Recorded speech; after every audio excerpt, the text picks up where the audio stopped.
அனைவருக்கும் வணக்கம் நண்பர்களே.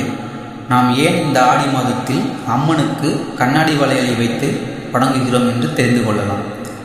அம்மன் எப்போதும் ஒரு நித்திய சுமங்கலி என்பதால் என்றும் நமக்கு மங்களமாயிருந்து நம்மை காக்க வேண்டும் என்பதற்காக இந்த ஆடி மாதத்தில் அம்மனுக்கு கண்ணாடி வளையலை வைத்து பூஜிக்கிறோம்.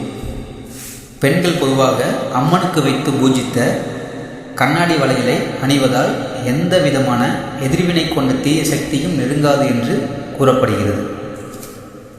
பெண்கள் கண்ணாடி வளையலை அம்மனுக்கு வளையல் மலையாக செய்து அம்மனை பூஜிக்கும் போது திருமணம் ஆகாத பெண்களுக்கு திருமணம் கைகூடும், குழந்தை இல்லாதவர்களுக்கு குழந்தை வரம் கிட்டும், கர்ப்பிணி பெண்களுக்கு சுய பிரசவம் அடைய வாய்ப்பு உண்டு.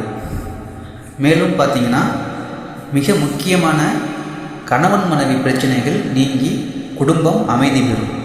நம்ம குடும்பத்தில் எந்தவித பிரச்சனையும் இல்லாமல் நிம்மதியாக இருக்க இந்த ஆடி மாதத்தில் வளையல் பூஜை செய்தால் குடும்பத்தில் அமைதி பெறும் என்று சொல்லப்படுதுங்க. அவ்வளோதான். அந்த வீடியோ பிடிச்சிருந்தால் ஒரு லைக் பண்ணுங்கள், மறக்காமல் நம்ம சேனலை சப்ஸ்கிரைப் பண்ணிக்கோங்க. நன்றி, வணக்கம்.